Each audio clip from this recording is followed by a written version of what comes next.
Brothers in Tech is a weekly podcast focused on personal and home technology, helping provide you, our fellow brothers and sisters in tech, with some information, assistance, and recommendations.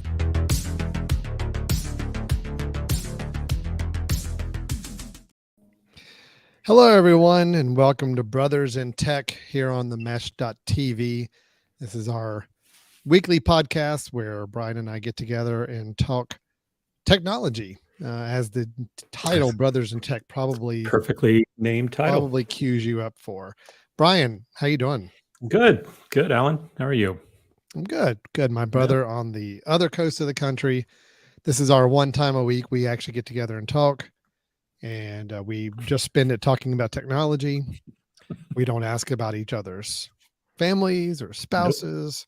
Nope. We don't talk sports, we don't talk weather, we don't talk anything else except just technology. And then when we're done with the show, we definitely don't talk sports. That's a no for us. Yeah. No, I already, anyway, long story. I'm not going to go there.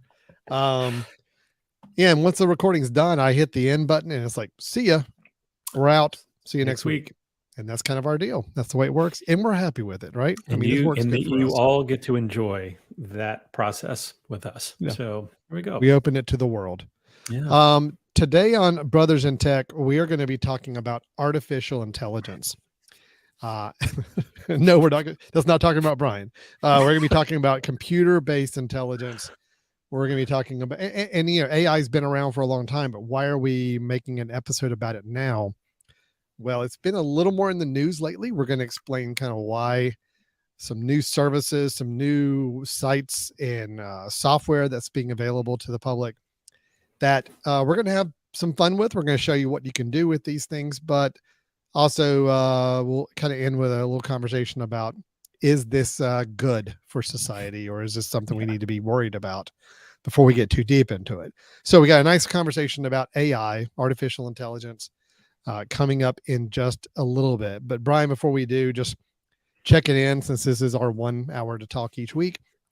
Everything good? Anything fun, interesting going on with you tech wise right now? No, everything's good. It is kind of it's been a fun week with technology. I think I talked to you a little bit before. I'm trying to get my desk situation kind of up to par, and so that's been a lot of scouring used things to see if I can get my desk set up the way I want it. So I've got a monitor and a monitor arm, and now I have a microphone and a microphone arm, and so now I'm getting there. I've kind of set it up so that I can do a standing desk, as well as, the desk doesn't change, but I have a little riser for a new keyboard that I have, a wireless keyboard and trackpad. So I'm kind of excited. I think I told you the only thing I have left to do is probably work out a webcam issue that I'm having, and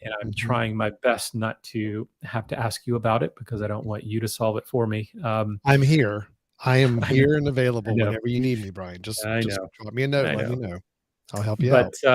No, it's good. I think I'm dealing with the issues of buying a cheap webcam, a off-brand webcam that maybe is causing some issues with my system. But other than that, it's been kind of fun to get a new desk environment. Of course, now that just means I'm almost done with that and actually have to work, and that's the whole problem. When I got done building a really nice desk setup at my office, you kind of sit down the last day, look at it like, it's perfect. It's exactly what I need to do. Now I actually have to be productive and use it.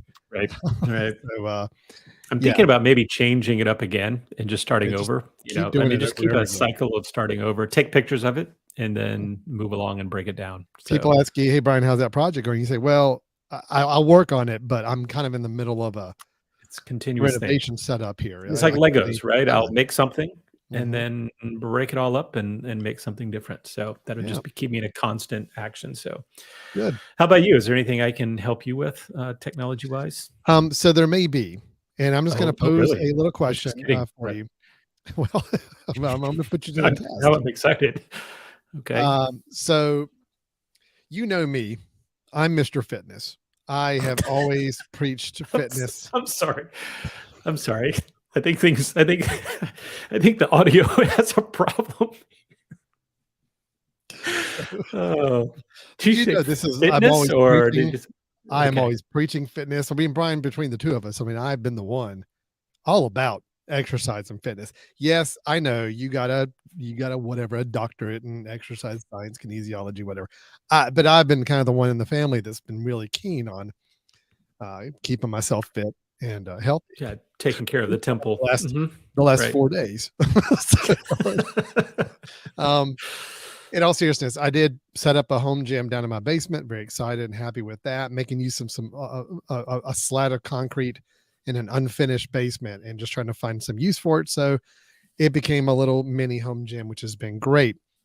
But on the tech question side of it, I have been, really focused on tracking my health activity. I have Apple Watch, I use and do all my tracking of workouts through there. Yep. I'm using the health and fitness apps both on my iPhone to just kind of monitor and keep tabs on things. But here's a question, and just I don't need an answer now. We're going to wait till the end of the show because I want to get into our conversation about AI. I think that's going to be fun. But I struggle in the fact that I find myself constantly forgetting to start a workout on my watch or whatever. If I get on the treadmill and I start running or walking, and after a few minutes, I'm just like, oh, you kidding me? I forgot to start the timer on it. So granted, I mean, yeah, I'm still working out, but as far as like, if I really want to see how I'm tracking or what I'm doing every day, things like that are happening. I've got a rowing machine. I'll start rowing. Well, I forgot to start the rowing again. So my question to you, Brian, is what can I do about those situations? Is there any way?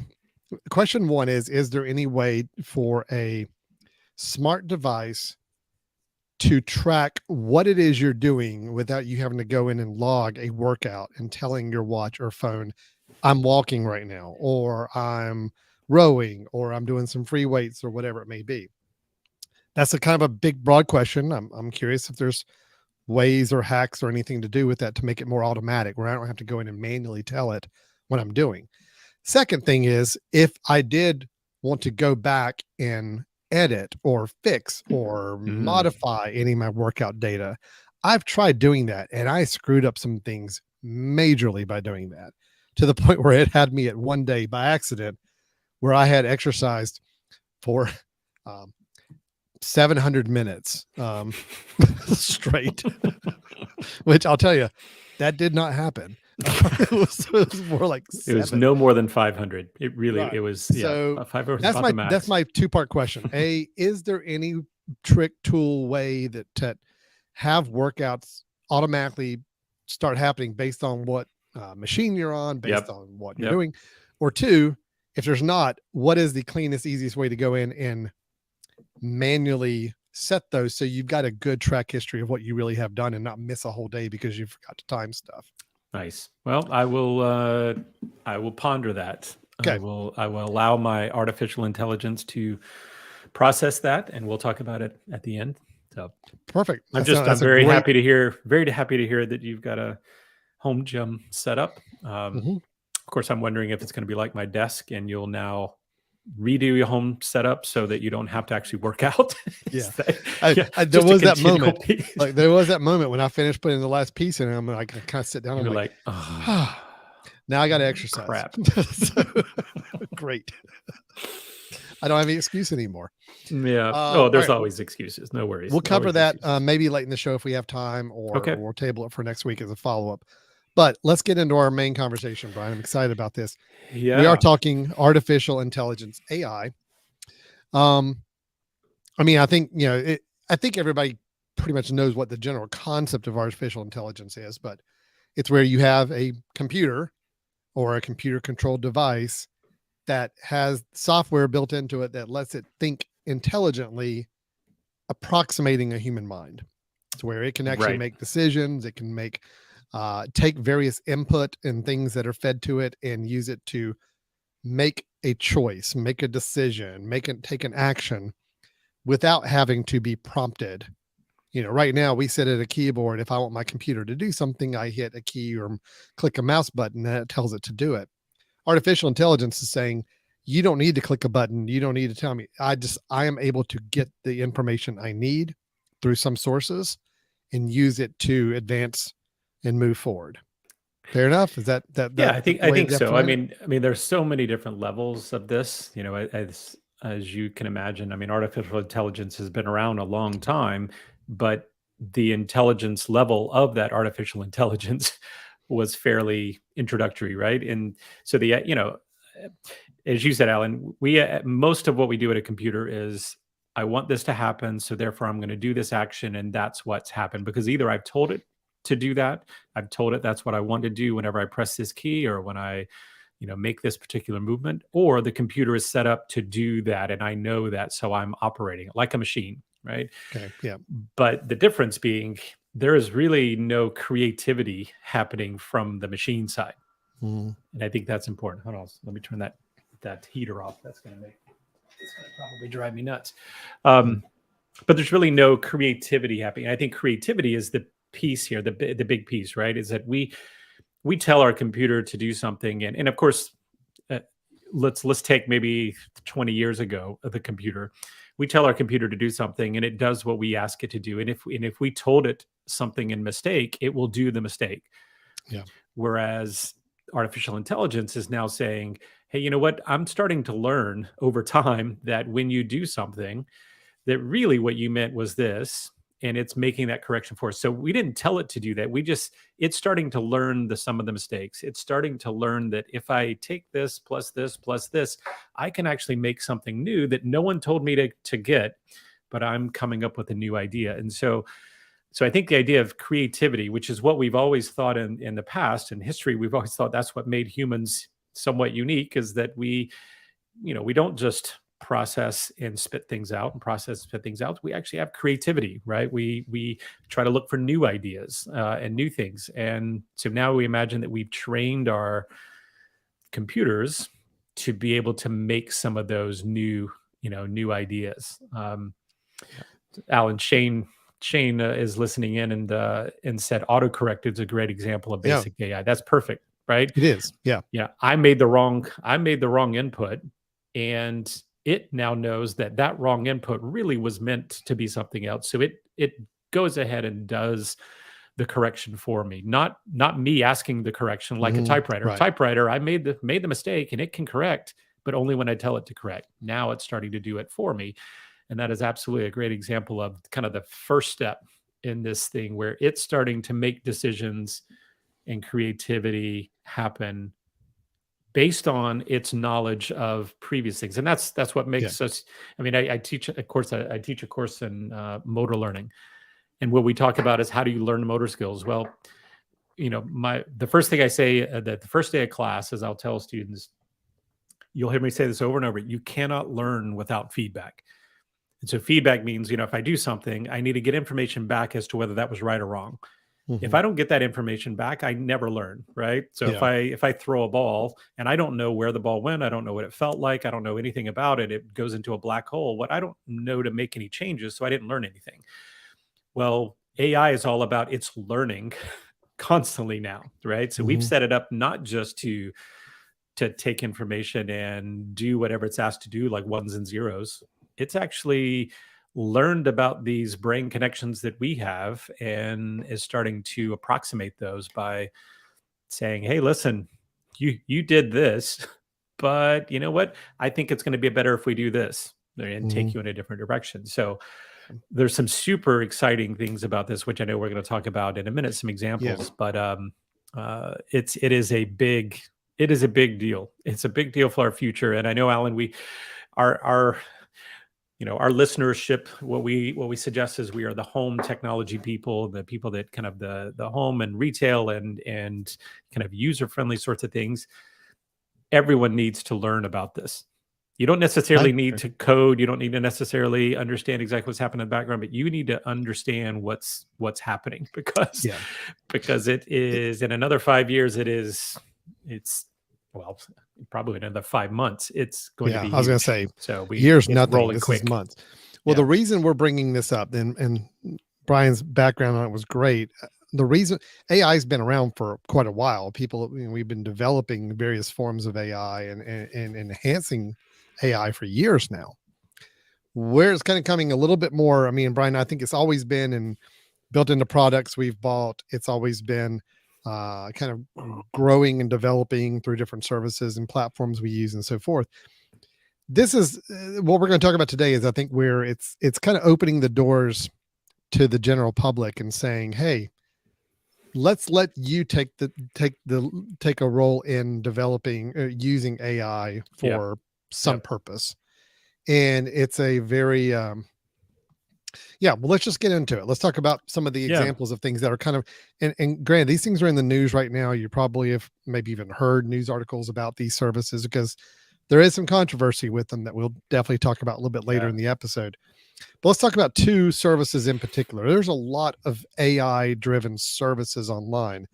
We're going to pick out two that we know are both very popular. A lot of people are using, but they show the two sides that we want to explore. One is how AI is being used in written language to develop and create written language. And the other one is how it's being used to create original artwork. Okay. Yeah. So Brian, it touches on both what you said about starting to add some artistic creativity to the whole process, Right. which is something AI has not really been known to do before. Now, I think we're going to show that there's some creativity being artificially created, for better or for worse here. So, let's talk about a couple of these services then. Okay. Sure. Yeah. I mean, how about I take one and you take one, right? It'd be the kind of the spearhead of that. Does that work? Sounds good. Okay. So the first one that we're going to talk about is one that has, as Alan mentioned, been in the news quite a bit, probably a little bit more than some of the other examples, but it's called Chat GPT. Chat GPT. So GPT are the letters. The capitalization. Yeah. Yep. Okay. So Chat GPT, and you may have heard about this recently. There was kind of a couple of articles that came out that really shook some people up and said, wait a minute, this sounds cool, but this is also super scary for some people, which we'll talk about a little bit later. But what Chat GPT is first of all, it's through an open AI, kind of an open source AI engine, right? Which means you can go to this website, you do create an account, and by creating an account, all it is just, username and password. I use a Google account to do that. And what that's allowing you to do is every time you go in, you can have your history of what you've been doing before.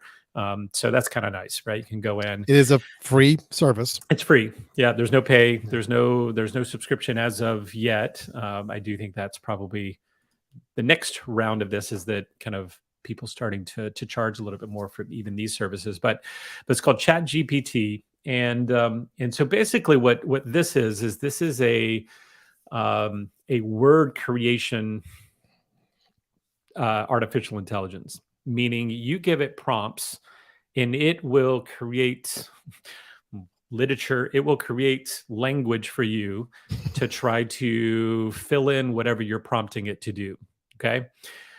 So I'm going to give you a couple of examples that are even on the site. When you go to the site, and I'll show it in just a second, but when you go to the site, it says, here's some examples. Here's our capabilities and here's our limitations, right? And some examples are that you could tell it, explain quantum computing in simple terms. All right.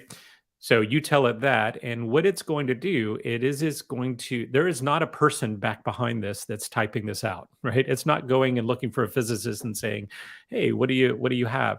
What it's doing is taking all the information that's available to it everywhere through any whole digital internet. services. It's taking everything, and it's basically saying, you know what do I have that relates to this? And do I understand what he's asking? And can I turn around what I can gather from all of this into a logical thought? All right. And then it begins typing it out in front of you. All right. So Alan, I've been having some fun with this. Let's keep it light to begin with, right? Let's keep it light. Absolutely. What's the fun part of this? But let me go ahead and share the screen with you. Sure. Oh, let's see. Where's my window? Oh, here we go. I think that's it. Yep. Yep. Okay. Okay.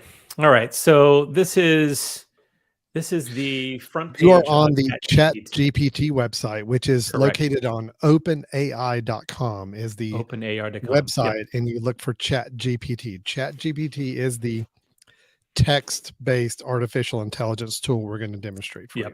Yep. Okay. So as you can see, here's some of the examples. The one I just mentioned, another one is completely, we'd say more useful day to day, right? Than maybe the quantum computing is. Do Can you you have any can you zoom in a little bit? Sure. Yeah, just do like yeah, there you go. Oh, perfect. Great. Good. So another one says, got any creative ideas for a 10-year-old's birthday party? Right. So let's actually do that one, Alan. I think and maybe we'll switch it up a little bit. What if I said, let's see. So you're typing into a prompt. You're actually typing a question into the prompt. Let's say, what should I buy for a 10-year-old's birthday gift? Right. Okay. So I'm just typing that question and I'm going to click enter, and for those that are watching, you'll see that it's literally going to be typing it out. It's kind of, thinking for just a second. There's a prompt, there's the cursor, and it's thinking. Mm-hmm. Oh, seems to be thinking riveting quite a bit. For those on audio, it could have been it could also been that I logged in a long time ago. Let me make sure that it's. No, I'm going to do a for those refresh on real quick. audio podcast. So it does say they're experiencing very high demand. Hang on. Everybody's jumped in as they've been listening to us, I'm sure, Alan. It's got the Brothers in Tech bump going on right now where everybody's hopped on. Yeah, so Brian is typing an actual question into this open prompt. Again, this is a website. It is a free service website. And now we are seeing words being typed out automatically on the screen to answer his question. Yeah. So here's the answer. Yeah, Brian, go ahead and read the answer for us. The answer says, there are many options for a 10-year-old's birthday gift, but ultimately depends on the child's interest and hobbies. Some ideas include board games or puzzles, outdoor sports equipment, science for our art kits, books, book or subscription to a book club, a musical instrument or musical lessons, a new bike or scooter, craft or building set, video game or game console, new backpack, or school supplies. You can also consider taking the child to an outing or an experience, such as a trip to the science museum, zoo, or amusement park.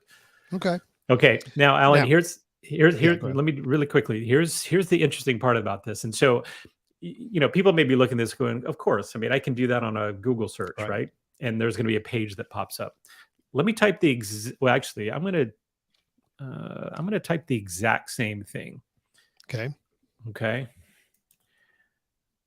And I'm typing the exact same thing. And this is what makes it the chat, right? Is that it'll actually kind of remember what you just did and you can follow up with it and everything. But if I ask the exact same question, let's see if it brings the exact same stuff.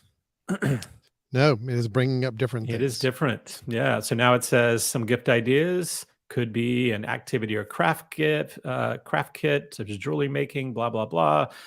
And then it gives the same list. And then at the end, it says, it's always good to consider the child's interest when buying a gift. You can also consider taking them to an outing or experience, which is what they said before. But the wording is slightly different. And every time you ask it, again, if you think about its knowledge is changing. Just the fact that you asked it twice, its knowledge of that question has changed. It has changed because it knows that, well, one, there's been more things put out in the intranet, even in that last 30 seconds since I asked it before. But there's also the fact that it knows you asked twice, which means it's probably telling itself, you know what, you didn't probably like what I said the first time, so let me reword it to you. So there's an element of that it is continually learning and adapting, right? If I would have asked it again, it would give it slightly different. So that's kind of a simple way of saying, this is something that's going to take lots of information, try to put it together and give you useful verbiage, right? Now, I want to be careful with people. This is not to be used as Google, right? Yeah. And it's very, very, you want to make this very clear that this is not where you go and just ask for factual answers. You go to this for ideas and for new thoughts, right? So if I went and said, give me the equation for this, what I want people to recognize is Alan, if you and I were to, with our huge listenership that we have, if we were to tell everybody, you know what, everybody go on to your personal web pages and post that, the first person to walk on the moon was in, 1829. And everybody starts posting that. First person to walk on the moon, 1829, 1828. And we get this thing rolling and we get tons of information out there. If I go and ask, when did the first person walk on the moon? Right now, of course, it would take a lot of information to override the correct info from what it's going to find. But this really shouldn't be used. This is almost like Wikipedia used to be when it first came out, that anybody can contribute to it. And you don't really know if it's correct. What you know is that it's gathering lots of information. And the hope is that lots of information will override some of the bad information that might be there, right? This is really more about creating new content, right? Giving me new ideas, giving me new suggestions, giving me I'm stumped at how to write something. Tell me creatively how to do something. I was gonna say, and that's kind of the key word right there. It's writing something. So again, it didn't just spit out a bullet list and that's it of your answer. It actually put it in the phrase of I'm writing this out, almost like you were going to take this and send this to somebody or publish it somewhere. You needed it written out in a very natural language. That's the thing where this tool is really kind of focused on. That's why you say it's not like a Google you go to for facts. This is what you're going to for written language, explaining something you're wanting it to explain to you or describe some expression, creativity, right? So let's do this, Alan. I'm gonna give you another kind of creative example. All right. So what if I said, and this is all about, this is an engine, right? So it is a artificial intelligence engine, which means the more you feed it, the more it knows and the more it can be creative, right? So if I tell it, let's see, write a 250 word introduction. Actually, I'm going to do a shorter one. Let's do 100 word introduction to a technology podcast called Brothers in Tech. Okay. With hosts Brian Jackson and Alan Jackson. And actually, I'm going to tell it it's a weekly. Okay. So write a 100-word introduction to a weekly technology podcast called Brothers in Tech with host Brian Jackson and Alan Jackson. That's what I told it to do. Yep. Let's see what we get. Okay. Would you like to read it, Alan? I'll read it. Okay. So you have the silky voice. 100 words here. Welcome to Brothers in Tech, a weekly podcast where hosts Brian and Alan Jackson dive into the latest technology news and trends. From smartphones and laptops to virtual reality and artificial intelligence, these tech-savvy brothers have a passion for all things digital. I mean, I'm liking this so far. This makes us I'm going to copy it. This makes us sound more important than we really are. They'll keep you informed and entertained as they share their expert analysis, opinions, and interviews with industry leaders.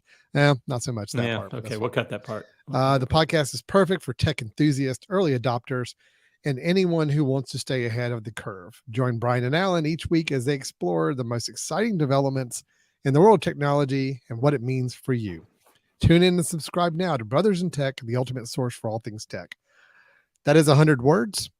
And that's I guess so. Yeah. God, I mean, that's impressive. I mean, given the parameters you gave it, again, I mean, you didn't say it was family, home, personal technology. You didn't say we were actual brothers, any of that stuff. I mean, you just told it the prompt and it made 100-word description of that from that prompt. So interesting. Yeah. And that's a really good point, actually. I didn't tell it we were brothers. Right. It didn't. I did give it both our names. I gave Brian Jackson and Alan Jackson, and it changed that to Brian and Alan Jackson, assuming that we are the brothers, assuming that since we have the same last name. So there's some thought going into that, right? Alan, let me one little adjustment here. So let's say instead of the 100-word introduction, what if I say, write a poem about weekly technology podcast, right? Okay. All right. So a poem. I'm going to do a poem now. And let's see what that does. Thinking. All right, I'm going to do this one. Okay. Brothers in Tech, a podcast so grand, hosted by Brian and Alan, a tech-savvy band. Each week they dive into latest trends from smartphones to virtual reality. They'll make it all blend. With the expert analysis and interviews too, they'll keep you informed and in the know. They are the ultimate source of tech for enthusiasts and early adopters, their content to reach. So tune in and subscribe. Don't be late. Join Brian and Alan as they navigate the ever-changing world of technology. Brothers in Tech, a podcast for you and me. With passions for all things digital, they'll keep you entertained and original. So come along for the ride with Brothers in Tech by your side. Okay, so 2 out of the 4 stanzas were pretty good. There were 2 that were a little rough, though. I'll give it that much. Yeah, so, I mean, they struggled a few there. A little bit. Yeah. But let's just back up for a second and talk about how kind of freaking cool that is, right? I mean, in all honesty, and I know we're gonna debate this and talk about this a little bit later in the show, but on the surface, not thinking about anything with authorship or anything else. I mean, the fact it did make a poem from the short little prompt you gave it, and it gave 4 stanzas of a poem within 20 seconds. Yep. About write a haiku. Oh, you're gonna give it shorter with it. And then I'm going to say at the end where Brian is the younger and more talented brother. See what it does here. Tech brothers, Brian and Alan, younger one, more talented in hand, weekly podcast fun. There's your haiku for the day. I mean, it is a haiku. It does follow the haiku what do you call that? Pentameter. Yep. Yeah, exactly. Sure, obviously, we're the tech people, not the haiku. So yeah. Brian, I noticed that right now it is saving this chat conversation you're having. Yep. On the left-hand side. So the one you started with, the 10-year-old birthday gift, is building on that same chat conversation. Correct. So you can pull this back up if you log in. You would be able to go back and pull up past ones that you've done. And it is actually documenting the whole conversation, all the prompts and all the responses you got on this. Okay. Yeah, and notice in each one of them, for those that are looking here, there's a thumbs up and thumbs down. And so this is helping to train it. This is helping to tell it, you know what, I didn't like the poem, right? So we're going to go thumbs down. And we could say, it's got to ask you why. Well, it isn't true. It isn't helpful, blah, blah, blah, right? So we could have done that, which I'm not going to do because that's not necessarily the case there. So what's really cool about it is that if you are in a place where you literally are stumped for ideas and you're trying, so I'm stumped for ideas of what to get somebody. I'm stumped for ideas about what to say. I know what to say, but I don't know how to say it. If you're in that particular place, this is kind of a helpful way of getting the ball rolling. Let me give you the perfect example of this, Alan. Perfect example, right? Okay. What do I write in a card to my wife on the anniversary? Oh, let's see, for our 24th anniversary. Okay. And here we go. Brian's Hallmark card is being written for him as we write this. Here are some suggestions for what you could write in a card to your wife for your 24th anniversary. Happy 24th anniversary to my beautiful wife. I'm so grateful for all the love and support you've given me throughout the years. I can't imagine spending my life with anyone else. I love you. Oh, wow. It's like it knows you guys. The next one, 24 years of marriage, and I feel like the luckiest man in the world. You're the best friend, my confidant, my soulmate. I'm so grateful for all the memories we shared and the ones yet to come. I love you more than words can express. Oh my God, I am literally copying these. 24 years have passed since our wedding day, and still I get butterflies in my stomach when I think of you. You have been my constant companion and my most cherished treasure. I love you more each passing day. Happy anniversary, my darling. Oh my God, man. Wow. I'm actually getting a little emotional over here on this end of the camera. I don't know about you, but that's a pretty good. Now, granted, look, you didn't give it a lot. I mean, you said 24th wedding anniversary. Right. And that's it. And I mean, a lot of this is stuff that, like you said, it's not like it's bending, it's going like leaps forward on creativity. It's just taking those prompts and crafting it into something language wise that's a little more thought out. Here's what I see, Brian, just looking at the Chat GPT here. I mean, I know I want to talk about the impact this has on actual writers and other things later. But if I'm someone, for example, like today, I have a meeting with someone and we need some text for their website, but they're not willing to pay for an actual writer. Yep. Which is what I may recommend. Hey, we need to hire a writer to come in and write some text for the main copy of your website. So, well, no, I don't really want to do that. Can't you guys just write something for us? And I'm not a writer. I'm far from it. So to me, this is a tool where it's like, okay, if I know this is a website for a company that does XYZ and they really are good at this, this, and this, write me a website copy for this. That's what I will get something for that. Do I feel good about doing that? Maybe, maybe not. We'll discuss later. But I think when a situation is, I'm looking for some prompts, I'm looking for something to get the writing process started, and I myself am not a very skilled writer. Yep. This is where I can see some advantages and benefits to this. Yeah, I mean, the idea is if you're trying to get across information that you're going to feed it, that you're going to tell it, this is what I'm looking for, and this is how I want it to sound, and this is how. I mean, so I probably could have done that again to say, give me what I should write in a card to, a woman that I love that we just traveled abroad together and we did blah, blah, blah. And so you start feeding it lots of info. It's going to, it's helping you to try to weave those things in place. Now, again, the challenge is when this starts to, the question that you brought up there is, are you claiming it as your own or not?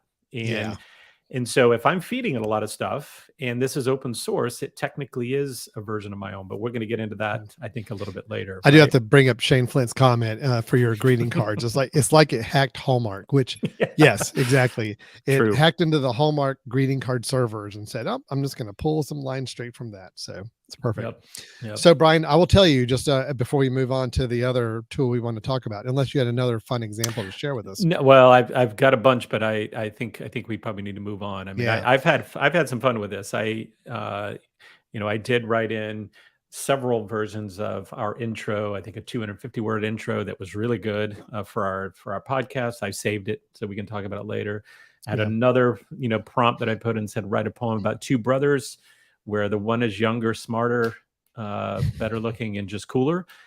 And it's a beautiful poem. So that's going in your card for next year. But it knew you were talking about me. I mean, that's the thing that's so smart. It scoured the internet. It's like, well, obviously it's talking about Alan as the one that's smarter. I didn't catch that. So but no, I think there's lots of creative ways of using this just to get the ball writing. And I think someone wrote in about writer's block, right? About kind of getting out of writer's block, getting the mind rolling, getting another way to put it in place. So I will say there were some read some news too that there are some tech publications. One in particular, I can't remember. I don't think it's Wired. I think it may be another one, where they've started crediting in their articles that this was written by both a human and computer assisted technology. What I'm imagining is happening is I could see it where, okay, AI, go out and just I'm going to feed a lot of information and notes I have about this story. You start to write something for me, and then I'm going to go back and edit and flesh out and add some more to it.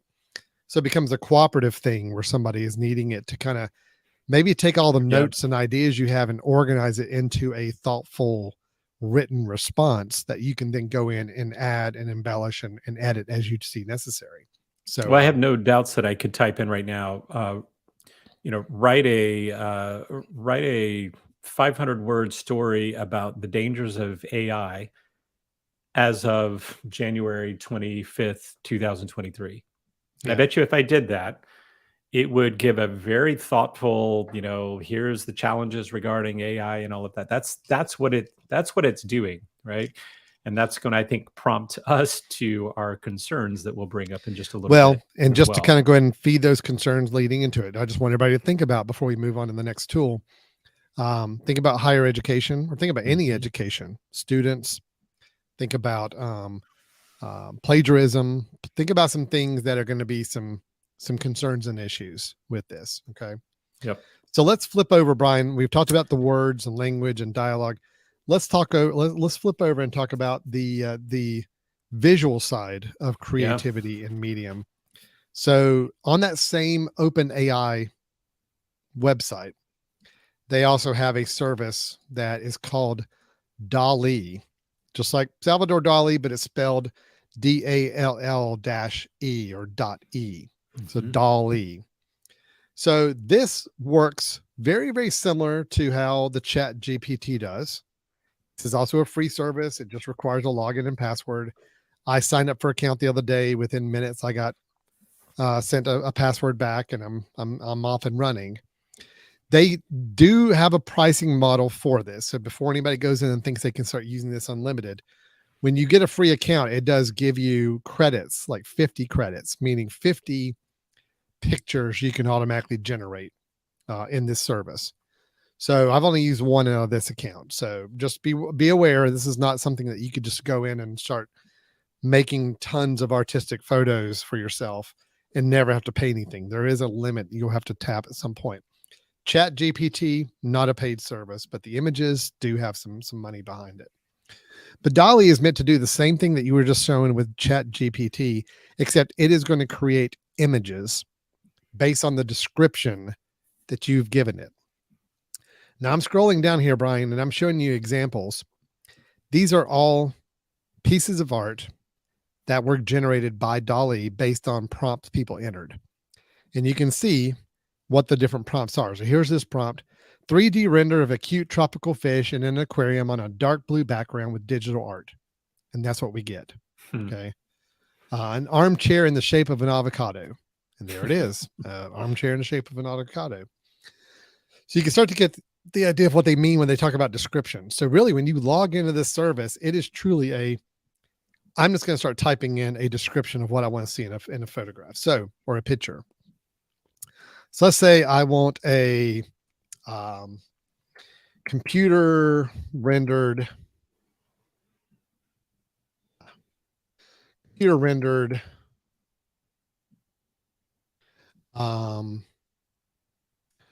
boy playing basketball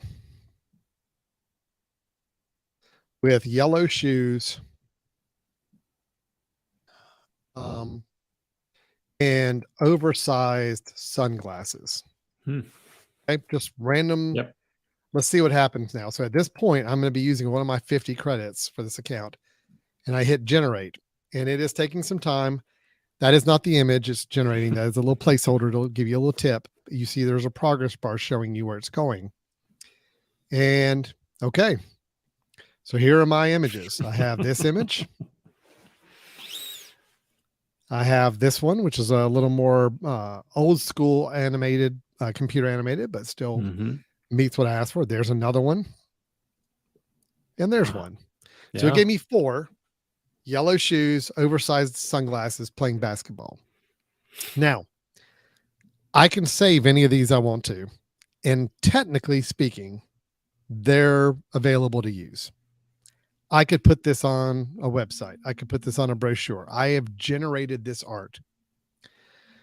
By the DALL-E standards and way the artificial intelligence is promoting this kind of service, you've generated this. There's no artist involved. It was your prompts, right? It's my prompts. There's no artist that I need to credit, no artist I need to get permission from. It is much like your text, Brian. It is taking the vast array of information it's got on the internet and saying, all right, between different drawing styles, animation styles, visual styles, taking the prompts that I've given, I'm going to create some pieces of art. And that's what it's done. Now, that's pretty simple, but let's see if I want to go. And Alan, just to clarify for people, those are not images. Those 4 images are not images that were in its database.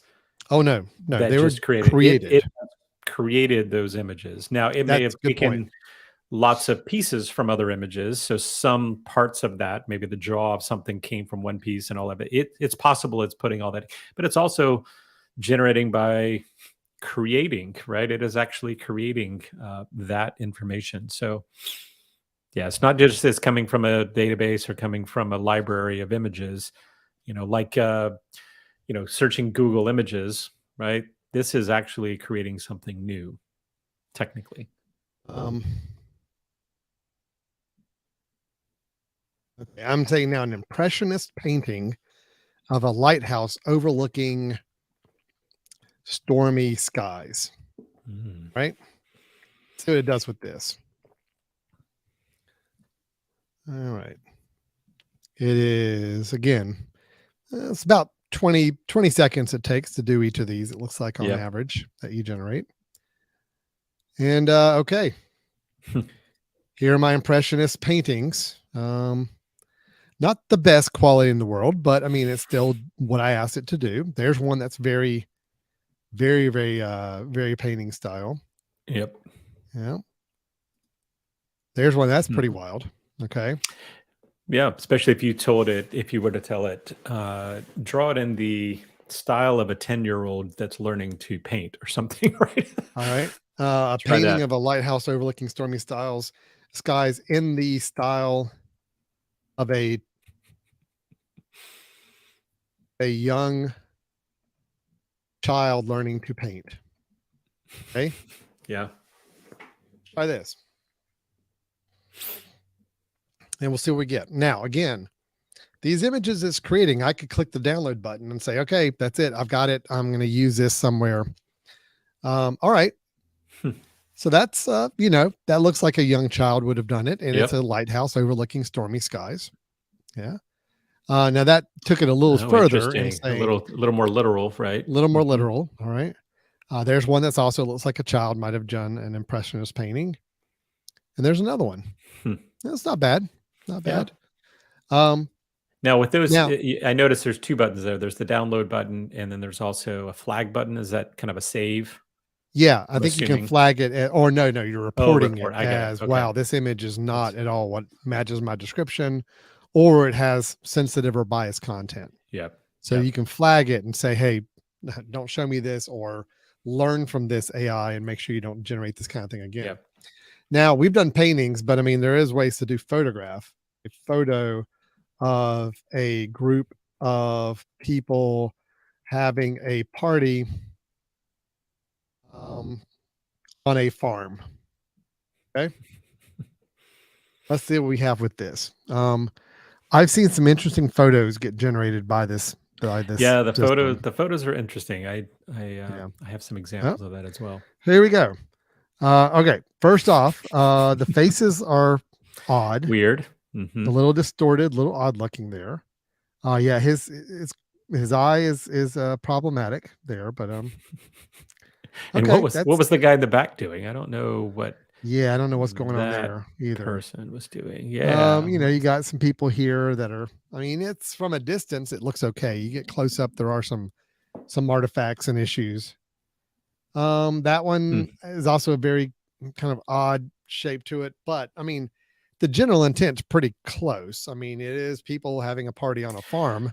Yeah, I mean, it's doing all the things it's supposed to do. The question is, right, how is it learning to create I mean, photographs are tricky, right? Because if it's creating that from either lots of bits of information, as opposed to going and grabbing someone's face and putting out, you can see some of this was probably a face from a different image that it learned from to say that's what a face looks like, and I'm piecing together different things. All right, so Alan is typing a photo of a person helping an elderly lady. Yeah, so I actually have to. This is actually something I need for a project, and I'm kind of curious if I can actually get some decent photos from this or not.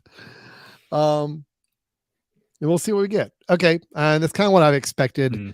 It's hands, but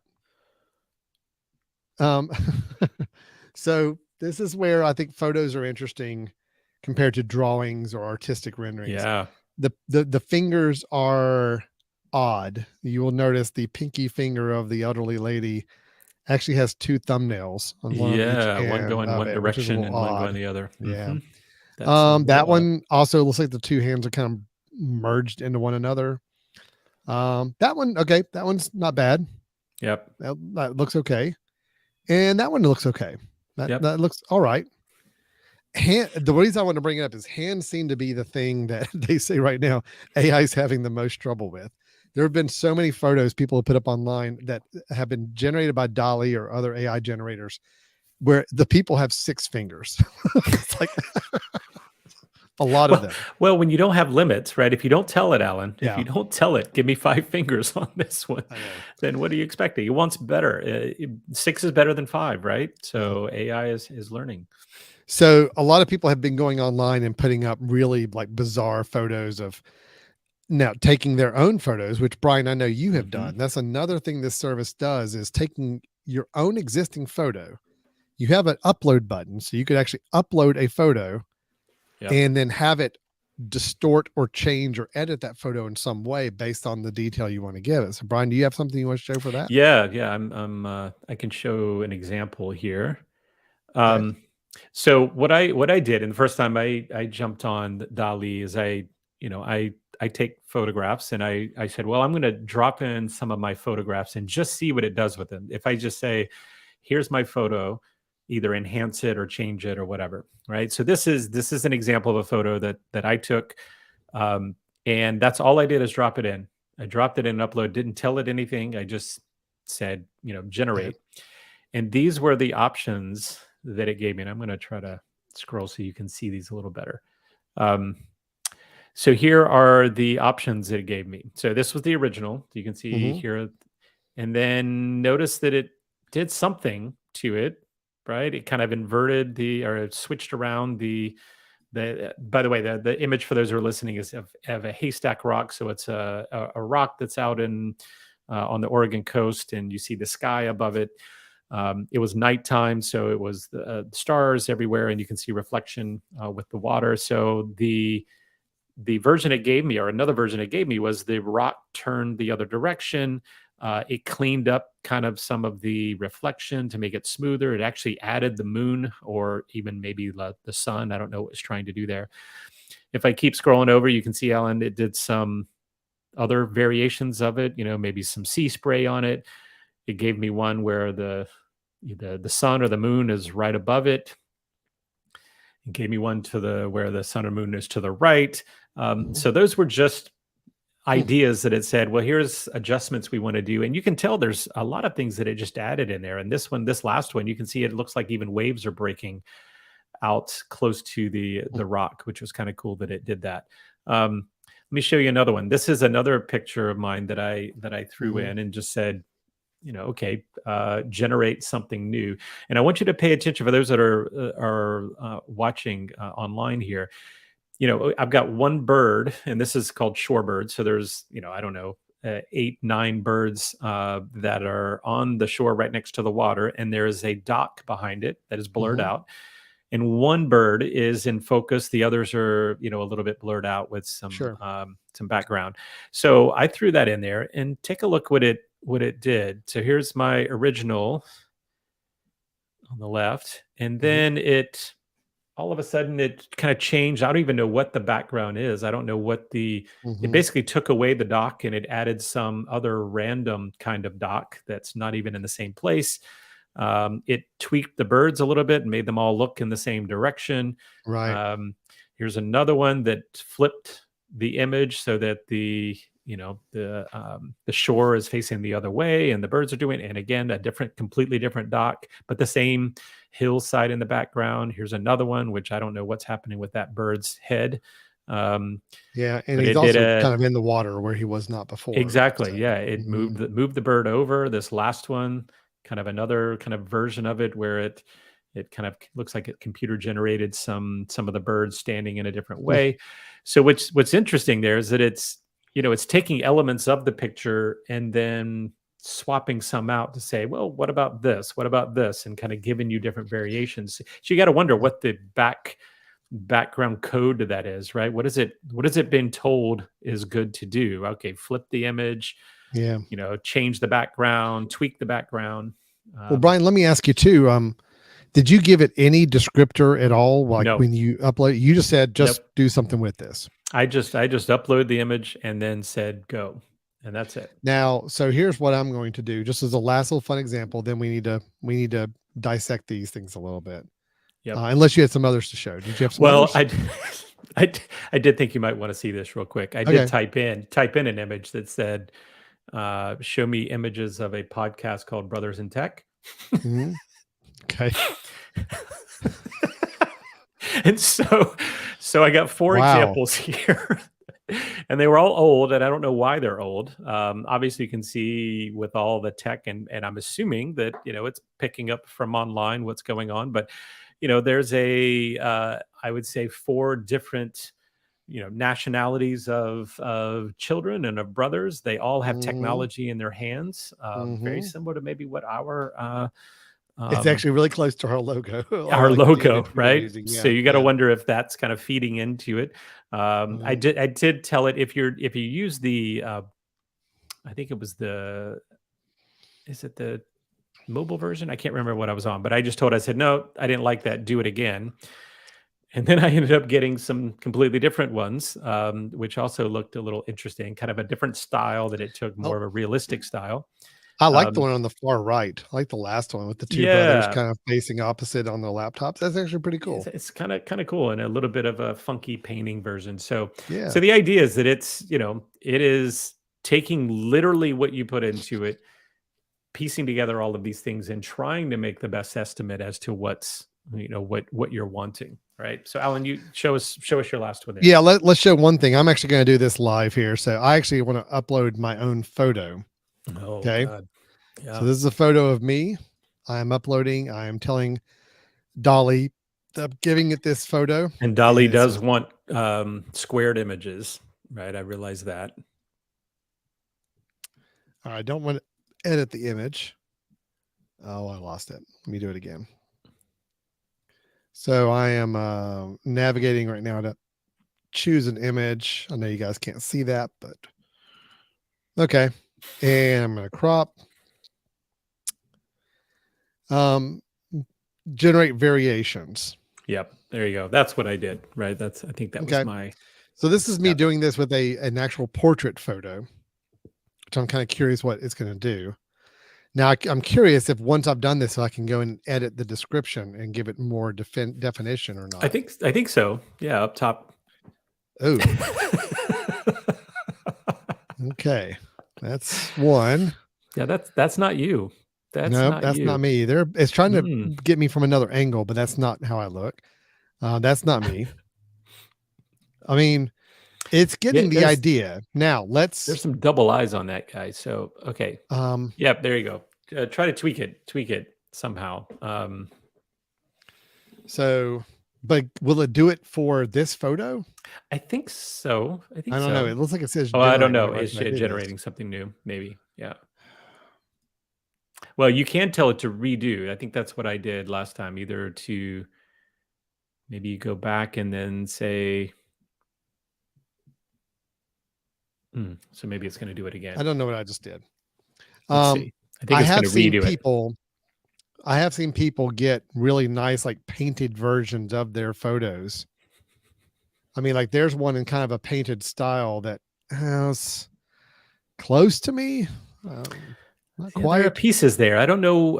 It seems to be picking out the same person. Like the ones that it's drawing are all look like similar people. They just don't look like you. Right. It's taking that same idea of my photo and saying I can generate something similar. Right. With people. Right. So, all right. And it's certainly pulling from a database of billions of images, right? So I mean, they're all wearing not like it randomly create a person that it doesn't know anything about. It's picking from things. So a couple things to pay attention to. Even though the faces are suspect, I'm not crazy about the faces I'm getting.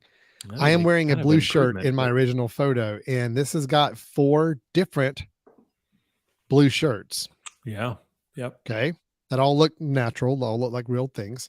The boxes of popcorn is also different each time. There's one style. There's another. There's another. Okay. And the angles are different. It's like positioning me in different angles. So I mean, I get where it's trying to go. It's taking my photo and trying to do something more variation with it. These examples I've thrown up maybe haven't been the best ones on the photo side, but I have seen some people put up or say do a self-portrait of me giving my name. Now, granted, Alan Jackson, I'm going to get the country singer, so let's just see. an oil painting version of a portrait of Alan Jackson. Okay. So I know I'm going to get the country singer, but my question is, am I going to get him in a painted style that I'm kind of asking for? All right. That's actually pretty good right there. Yeah. I mean, that looks like an oil painting and it looks like Alan Jackson. So there's so if one. you're giving it prompts of things that it knows and things that it can pull from, people or places it knows from its vast internet knowledge, it can do that. Right. It work with actual portraits of people. So kind of interesting. It's fun to play with. We had somebody on the chat ask what the paid model is on this if you were to use it beyond the credits, that you get. And the buying of credits, you get 115 credits for $15. And basically all the pictures I just generated, each one was a credit. I did 9 of them.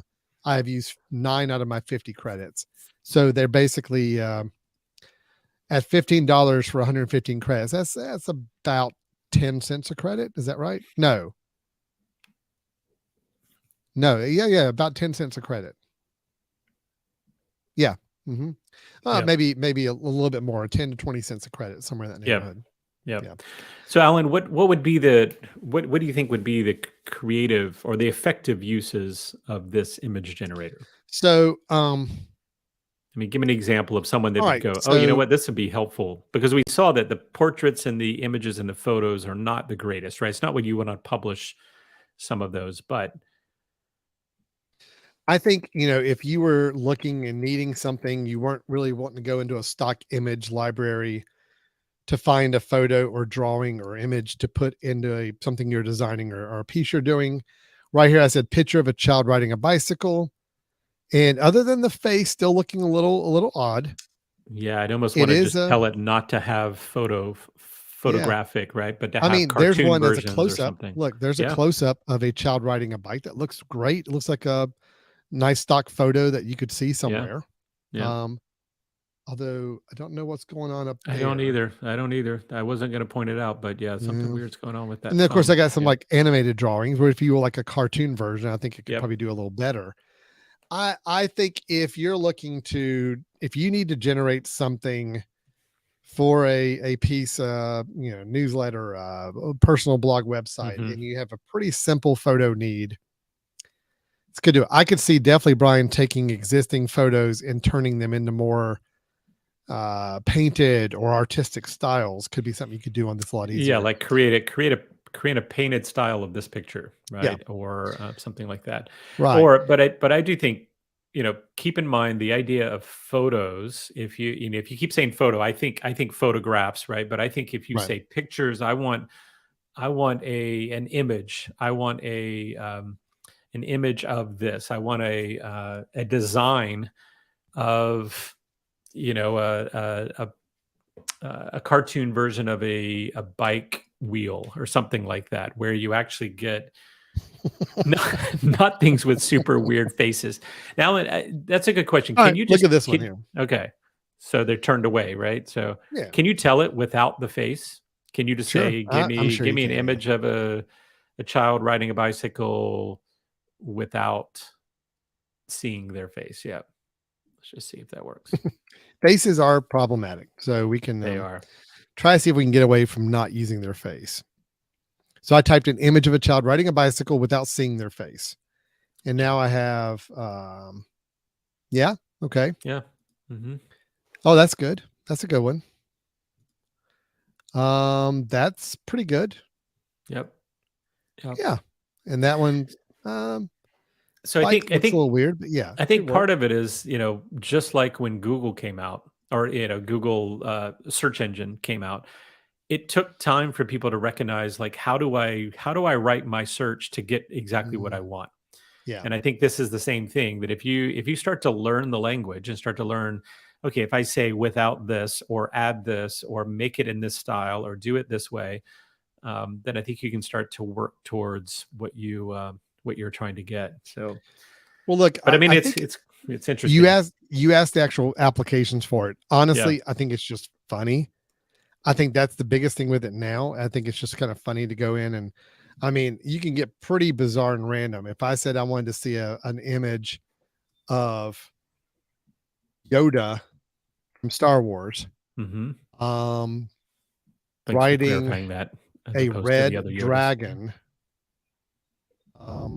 and singing show tunes. Okay.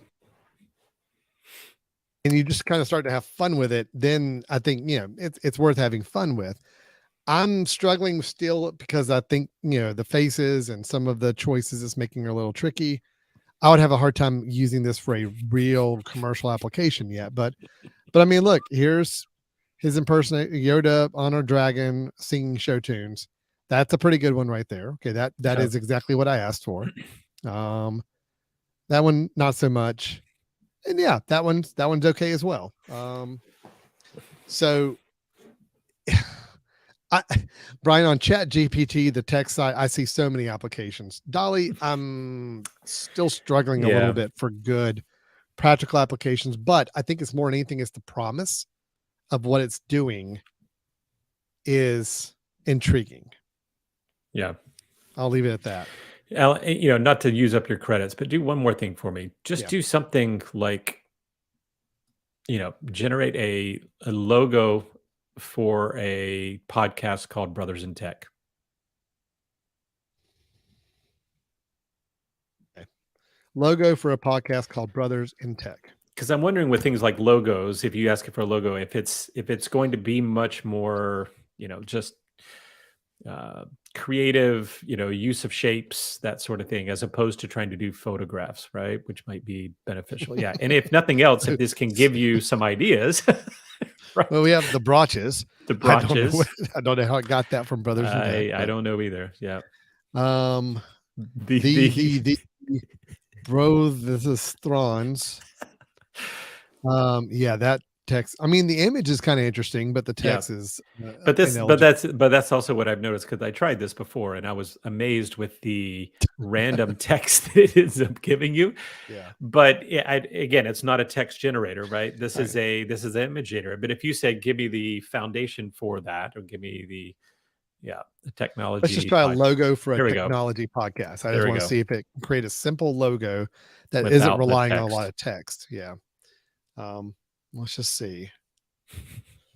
Yeah, again, ignoring the text. Right. It's got one logo there. It's like a microphone. Microphone. Using the microphone. This one's okay, except for the letters and words are weird. Yeah, it's using the microphone a lot, but yeah. And I believe from this point, if you did this, you could go to variations right there, and it's almost like spin it again, right? It's basically doing a different version. I'm doing a variation off of that last one I showed you, and it's going to get some other variations of that. Yeah, it's again, I think it's been fun playing around with this. I'm having a hard time with the practical application today of it, but yeah. No, so I think if you're just like we talked about with Chat GPT, if you had writer's block, this is a way of kind of providing you some creative text to hopefully get your mind thinking. Obviously anything that we took from there, we would edit, right? You would say, okay, let me edit to make it true. The same thing goes here. If I say generate something like this, or generate an image of, a sunset, a beautiful sunset in a painting, and then that kind of sparks your ideas as to how you want to adapt that or create your own.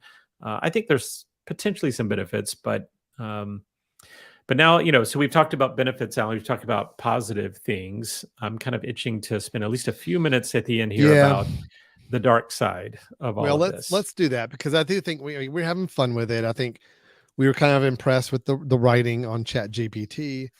I think, the images were kind of just fun and silly to play with, and you can have fun using up your 50 credits for free with DALL-E. Midjourney is another service that also does images. You got to join I'm on a waiting list for it. I haven't been added to it officially, but I've noticed it seems to do a little bit higher end looking artwork on some things when it goes that direction. But on the con side of this, there's been a lot of debate and controversy about these services, both of them, for some pretty good reasons, I think. One, you kind of alluded to on the tech side, Brian, is, is there any sense of plagiarism, because the idea is that the AI is pulling content from somewhere on the internet and stitching together and formulating it into a complete written piece for you. I'm less concerned about that as I am about just it being misused or used by people. I don't want to say nefariously, but look, if I was a high school student and this tool was available, don't think for a second I would not be trying to use this to see if I could generate essays and written pieces, or at least start the generation of an essay, right? I mean, if you said, give me an introduction to The Catcher in the Rye, that's 100 words, or give me the give me the Cliff Notes version of, write something in the Cliff Notes style for 500 words about blah blah blah. Chapter 2 of Farewell to Arms. Give me a synopsis of the chapter. And I mean, the source is out there on the internet. It could look up the book and it could go through the chapter and give you a synopsis of that chapter. That's right. You turn it in and see, here's the challenge, Brian. I think educational, and you're obviously an educator, you know this better than anybody. There are already tools out there to help check if somebody might have copied something off the internet before. So if you get a paper, there are tools to be able to scan it and feed it and say, all right, is there any passages or sentences in here that are basically lifted from somewhere else on the internet? This, however, I don't think there's any way you can check it. Well, so here's the thing. So in the education world, like, again, this caused a major freak out. Again, one, because it came out during the holiday time, right in between where people are either prepping for new semesters or, in the middle of the year. And when that came out, there was all this panic of, oh my gosh, you're kidding me. You're telling me someone can write, a prompt like I give them a prompt, go write me an essay tonight about this, and they could put the same prompt in and get something out of it. And here's the other thing to be very scary, to be nervous about. Notice that you could put the prompt in twice and you get two different things. Mm-hmm. It's not like you could say, oh, you know what, I'm going to put the prompt in, I'm going to read it, and if I see any kid that brings me this, I know that it came from Chat GPT. Well, it's different every time. Every person that puts it in is a little bit different, right? The reason we were sitting there waiting for a few seconds is it was actually generating it on the fly. It's not from its current pulling knowledge, it's not pulling from a library of already created text and says, oh, somebody searched for this yesterday, so I'll just show the exact same one. No, it's generating it on the fly. Well, it's that's where it becomes really challenging here. Yeah, and Alan, so this is what people need to kind of recognize about this, is that what Chat GPT is doing specifically is it is providing the best prediction of the next word. I mean, that's what it's doing. That's why it comes out one at a time. It says, this is the best prediction of what the best next word would be based on what we just said. And that's what ends up creating. It's not thinking totally and going, you know what, I'm thinking about an entire thing, and by the way, here you go. It's actually, going word by word and thinking, what's the best next word? Yeah. Based on what we've been told to do, based on what we're trying to create, here you go. And so the best next word will change every time you use it, just like going to a regeneration sort of, software that says, okay, you did that already. Now we're going to do something more. Now that you did it once, it's actually going to get better next time. That's what this thing is doing. It's just learning every time it's used. So I think you may have listened to the same podcast that I did. I think you and I mentioned this in a chat together, but there are some teachers that have said, okay, you know what, this is great, right? Creative writing teachers have said, you know what, wonderful. If I can have students use this to create prompts, outstanding. But guess what's missing? That person now has to say, in order to really know that they can write, I have to do it here without technology, right? Yeah. I can't send them home at night and say, write this up and type it and bring it back. I have to say, you know what? You're going to write this, so go start using ChatGPT to give you ideas and do this, blah, blah, blah, blah, blah. And then when you come in, let's give you a new prompt and write. And hopefully that you're using, I told you can't learn without feedback. Well, hopefully people will use ChatGPT or something like this as feedback. Oh, wow, that's a really interesting approach. Let me try to use that. The problem is, we know we've been students. There's no way you're using that just to learn from, right? No. People are going to use it to put it back out. Well, at least in the near term. That's on the writing side. Now, I think I'm less concerned about I'm less concerned about the idea of quote plagiarism on Chat GPT, because yes, I know it's pulling ideas and phrases and facts from other places, but I don't feel like, I mean, it's not directly lifting passages from any one place. Right. It's So you're generating saying you're not some, worried about plagiarism from another source no, to from put out this another, information. like I'm Correct. ripping off this other source. I am Right. violating copyright. I am taking something that doesn't belong to me and generating this. I'm not worried about that. With the written side, with Chat GPT, I think I'm overall okay with that. I am concerned about, um, I'm always concerned about people getting too reliant and lazy with it, where we're having a computer generate content and we take it for granted that it's true and it's real and it's factual, when it may not be. Like you said earlier, it's pulling what it found around it on the internet, which again, it may not all be true. Right. But just like Wikipedia, my fear is that people are going to start going to a Wikipedia type, or go to these kind of passages that are being written and say, oh, well, yeah, well, that's obviously true because the computer generated it. Well, no, a computer didn't generate it. Generated it, yes, but it pulled it from all this other information it had around it, whether it's right or wrong. So I can see our society getting very lazy with what's being presented to us in writing. My fear is, people writing articles for magazines or newspapers and using a tool like this to generate it, and not being diligent about being human to watch it and review it and edit it when necessary. Just saying, oh, nope, looks okay to me. Let's push it out the door. And then we're spreading poor, bad information out there to the public. That's a concern for me, is that we get too lazy. We get too reliant on it. Well, that is absolutely the case. And I think for a greater, more dramatic look at this, I'm just worried that we're continuing to take away the logical, of course, machine learning has been around a while, that has taken away some of the logical thought, right? I mean, the idea that you can predict what a baseball player is going to do, or the most likely thing that a baseball player is going to do because of your algorithm that you created, doesn't mean that you necessarily know. It means that something else knows, and you're potentially using that. That's always been around, but I'm worried that, are we losing our ability to be creative and be thoughtful when we're basically saying, you know what, one of the cool things about being a human is that we could be creative and we all have differences and all of that. But if I take that portion of my brain and say, I don't need it anymore because this is going to be the creative thing, and I will just be the logical thing that takes and puts information in to get that creativity out, that's where it really starts to be kind of scary to me, that yes, you can make the argument that says you have to be intelligent in order to use this correctly to get to where your goal is going to be. You have to evaluate what you're getting out of it in order to make something more effective.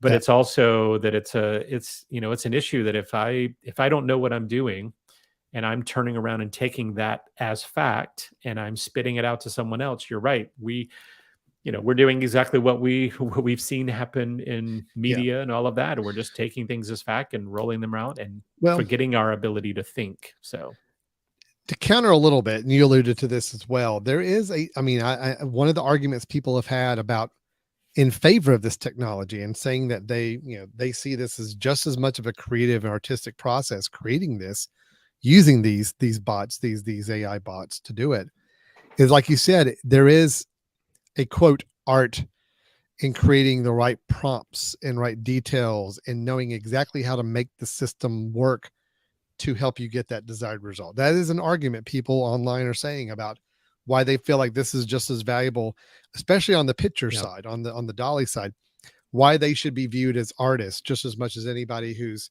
in front of a canvas and painting with a paintbrush, is that they are using their quote creativity to determine exactly what prompts and descriptions and tags and phrases are going to generate a piece of artwork that they want the computer to generate. And I see a little bit of that argument. They try to relate it to like even building video games or doing CGI animation in a movie. It's still sitting in front of a computer, telling the computer what to do. Right. The difference is that when you're generating a 3D object for a movie, for a Pixar movie, you are still having to well, I'm starting to work myself out of my argument. I mean, somebody else sketched it out and said, here, this is what I Yeah. want this character to look like. And you as a computer animator says, okay, I need to make it look like this. They got this shape head, they got this shape body. So I'm going to use my computer and put in all my parameters and code and do all my finite calculations to make that work. Somebody's arguing they are doing basically the same thing, maybe at a much more elementary level, but still the same idea, putting in Yeah. phrases and comments and descriptions to generate a particular piece of artwork that is very unique and original to them. Oh, and let me give you an analogy, and this, Yeah. especially you'll probably appreciate this, because this is something that we certainly went through in our generation, is the change that happened when musical artists started to use other people's work and Mm-hmm. digital synthesizers and computers in order to create music. There was a huge backlash that said, you don't have talent. Right? You don't have Yeah. talent. You don't have creativity. What you've done is you've taken my work and Mm-hmm. mixed it together, and maybe even have, I mean, here's the thing. Here's what I'm actually wondering. When are we going to get to the point where we hear a great song on the radio, and then we find out about 6 months later, it comes out that there was nobody involved in that song whatsoever? The And song was that's completely not far computer off. Generated. No, That can't be I, far off. I wouldn't We're be gonna surprised we're gonna if I get a heard that hit tomorrow. song, and they're probably waiting till something comes out that hits hits number one on the charts, and then it's gonna come out and say, by the way, there was not a single human involved in that, other than to say, I want a hit song about this. Yeah. And I guarantee it's coming, right? It's coming. And so the question is, as a society, where do we go, right? If I was a parent, which I'll be honest with you, thank God I'm not, because I get a little nervous about, like, how would I raise this child in this particular world? And for me, I would be jumping on the fact that AI is here and it is not going anywhere. So if you want to do anything in this world that kind of sets you apart, it's time at a young age to maybe jump into understanding it and learning to work with it, and learning to work, to enhance it, Yeah. learning to recognize maybe still some of the distinctions that can make you different from AI. But Mm. boy, I tell you, it is tough, man. It is tough. It is. I wrestle with it. I really do, because there's a part of me that says, look, I felt the same way when computers got into desktop publishing and got into Yes. other tools where, there was arguments there, just like on the music business. It was of, well, you're giving this creative tool to someone who's not a creative person, but they're able to use it to make something that looks okay because the computer is able to guide them and give them all the tools and resources without all the knowledge to do it. It's the same idea. And Yeah. but I also was a big proponent of it. I said, look, I feel like there's a skill and a talent in going in and knowing how to use this program and designing something to look a certain way. So I'd be a hypocrite if I said that no, there's no artistic I'm with talent you. here. This is ripping I'm things with you. off. However, man, I don't know. It's a tough one. It's a really Yep. big tough one. I do feel like I think a legitimate concern, and just because I never like the idea of people losing jobs, but I can see definitely on the Chat GPT. I mean, I already gave my example. If I'm not going to go out and hire a copywriter to write some couple of paragraphs of text for a website, I'll use a tool like this. I just worked somebody else out of a job, working using their talent and skill, and that concerns me. That concerns me that could be a big um, hit for any kind of industry in the creative arts. Yeah. But on the flip side, I said the same thing about desktop publishing when it came out. I said, "Oh gosh, that means people are going to lose their jobs in the design industry." And really, it just forced designers to be better and to fine tune and At craft their at at skills. certain techniques, right? I mean, you had Yeah, to learn techniques, and again, yeah, techniques. The question about techniques is technique painting, and is it another technique to learn how to use yeah. technology to simulate paint, right? Hmm. So I think that I hope I hope that there's always a place for human thought, and there's always a place for human creativity. I'm Yeah. hoping that we get to that we always carve out a unique element to us, and maybe that challenges us as humans to say, how can we still provide more? Whether that's a level of faith, although whether that's a level of creativity, a level of energy, whatever it is that makes us different than these bots that are creating things. Because again, remember, the bots are creating things based on us. Yeah. The bots would not be there if it wasn't for us, right? So that's one good thing to think about, is we had to somehow feed this engine with a lot of creativity for it to become creative as well. So hopefully we allow it to push us to be even more creative. That would be the hope. That's always my hope.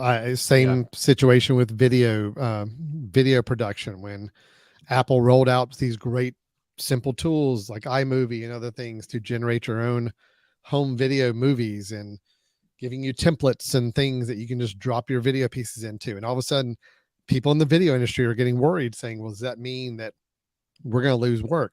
Well, I'll go ahead and tell you, we haven't lost work. No, the video industry is still very much in high demand. It's because I think there's a more of a refocus on the talent level and that true technique and skill that's being used and applied to it. People understand I can either go this free self-generated or automatically generated route, or I can go with actual designers, professionals to do what I need to have done. And I think we as a society kind of understand there is a gap between those, and we're okay with that. We understand if we get something that's free and generated by computer, or we get something that somebody has actually put their own personal human time and talent into. I think we all acknowledge that, and we get that there's a gap there, and there is a dividing line between that. The fear was always that it was going to be blurred and we weren't going to know the difference. And I don't think we ever really got there. Yeah. I kind of feel the same way about what I'm seeing here so far. I wonder if down the road, you're still going to be able to look at an article and say, well, yeah, I can tell that this is a computer generated article. It's very straightforward. It's very factual. There's no real personality to it. It's just writing. But then over here is a great writer who I know his style, and I know the personality and creativity he puts in his work. I can see it and I can hear it. I prefer this, and I'm going to gravitate towards that. I don't know. I hope so, man. I hope so. I mean, I do hope that well, here's my one take on it. And actually, I had a discussion with a colleague earlier today, because I mentioned that we were going to be talking about this, because his son is a computer science student, and he had just had a debate with his computer science, his kid, about this. He's taking more of this is horrible for education. This is horrible for learning. The student was taking this as like, are you kidding me? This is fantastic for our, growth as a society, blah, blah, blah. I think the key is if we act like the old curmudgeons on the block and say, yeah, this is just crazy, this can't do, guess what? This is able to do and overcome your frustrations, right? That's the problem. So I would say my suggestion would be, come off of your soapbox on it and say, okay, how do I work in this new environment, the way the world's going to work? Because it's going. We're not going to stop it, right? What we can do is decide how it can be useful in concert with still what we can provide as humans. And I think that's an exciting piece. So as a tech person, I'm excited. As a education person, I'm nervous.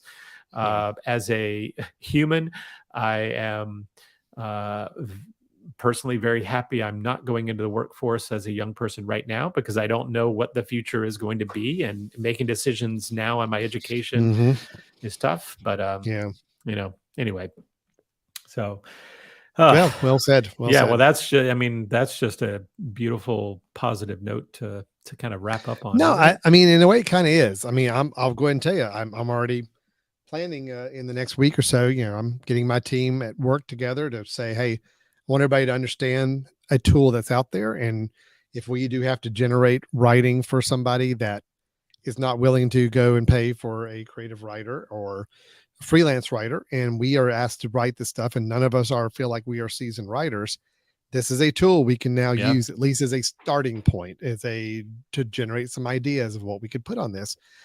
And I totally see the practicality for it. The images, I'm still going to have fun making up some random stuff on it for a little while and just see what kind of fun I can have. I do think it's good to generate ideas, and I think if we use it as that kind of tool, as a spark for getting us to think more creatively about our own work, and we use it as kind of to get us in the right mindset, I think it's a great resource for that. The fear is there's a lot of people who are not going to stop at using it for that. There are people who are going to use it as their talent and as their what their offerings, and that's where I'm concerned. I'm concerned where that's going to go. So, yeah. Fun stuff though. This is AI. This is where we are, people. These sites are free. I'm advocating that you should go and get familiar with them and play with them and have fun with them. Absolutely. I'm not advocating you should use it to kind of take over your writing business if you are a magazine editor or a writer. But I do think it's good to go in and get familiar with it and just understand this is where technology is still taking us. This is some of the first times I've really seen where technology has just the AI world has completely said, all right, here you go. Here's an open palette. Use AI for whatever you want to use it for. Yeah. Okay. Yep. Everything in AI so far up to this point has been very guided. Let's set you up with some automated things for your home gadgets and lights to turn on at certain times, or I can sense when somebody's coming near the house and I'm going to turn this on. That's all AI, but it's all been kind of more targeted and in the background of apps we use. This is front and center. Here you go. I'm giving you a free prompt. Type whatever you want. Tell me what you want, and I will generate it for you. Well, and Alan, and just really quickly, because realize you probably have been presented with this, but you're right. You haven't been told necessarily it was AI. For example, if you've ever gone on a chat for a company when you have a problem and you type in like, hey, I have a problem, and it says, great, can you tell me more about your problem? Well, that's not a person, right? That is a AI bot that is taking your information and saying, here's what my next logical step is. Now that's kind of, there's many different levels of what we call machine learning, where it's kind of, are you giving it reinforcement or are you giving it supervised learning or whatever? But it's basically saying, when someone says this word, I want you to give this prompt, because why do we need to pay a human to do all of this when it's, continual things? That's what the idea is. And so you might say, how many times have I been frustrated with a human that didn't know how to help me for T-Mobile, let's say, or Comcast? But yet that chat bot, which we know also gets frustrated when we realize it's not a human, but it also is the most educated at that moment of all the information that's happening to give you the best prompts. It's just some of them are much better than others. Or if you're an Amazon Alexa person, you mentioned I could tell it to turn on my lights, and that's a form of AI, but it's kind of me telling it yes and no. But think about the number of times your personal assistant says to you, hey, by the way, did you know I can also do this? And it sounds like you might need this. That's where it's starting to create its own intelligence. It's saying, I noticed that you do this. Can we make it more efficient and do it for you? It's like, that's not just a, information in, information out. That's information, figure out, create a new design and say, you might need this. That's not the same thing as telling everybody. Just telling it to you because of your behaviors. So there's lots of it going on. So I do agree with you. Get in, and I love the fact that they made this open source. Please go in and play and do what we did and type stuff in and then say, do it again. Type the exact same thing in and realize what it's doing. That's a way to understand how this thing is working. And hopefully you make some better decisions going forward knowing that. So okay, good. So Alan, good short conversation. Great. Can I make a suggestion? So first of all, I'd like to thank Shane for some great conversation that he contributed today to our discussion. Let's maybe do our wrap up, and I have an ending for us that I'd like to read. Oh, good. That I will be the sign off today, if that's okay with you. And I'll tell you what we'll do is, because I did pose a question to you at the beginning of the show. Oh, yeah. Look, Let's carry over. Carry that over, because we're running long already, and I do want to go ahead and wrap up. I will give you that information next time. I promise. So that's there a are teaser some for good everybody. solutions to that. Brian will answer my questions on how to make more efficient use of my health and fitness tracking. Next time we get together. All right. But in lieu of that, Brian, let's go ahead and end the show. You said you had an ending for us. I do. And maybe I'll just quickly mention, just as we always do, you can send us an email at info@themesh.tv. You can go to brothers-in-tech.com. Those are the two ways that you can go and get information. I thought the perfect way to end this, Alan, would be that I typed into Chat GPT, give me a wrap up, or let's see, actually the wording I said was, please write a sign off for a podcast called Brothers in Tech in Edgar Allan Poe style.